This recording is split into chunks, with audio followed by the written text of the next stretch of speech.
cabai varietas 22 atau capak setan.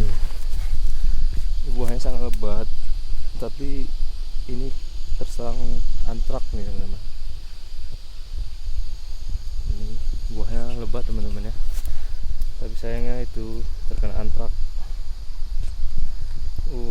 Faktor harga murah di sini sekarang harganya sekitar 6.000 atau 7.000 per kilonya.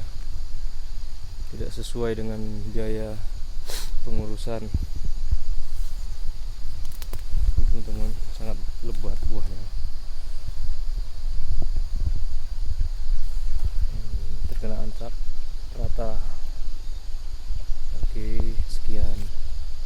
Terima kasih.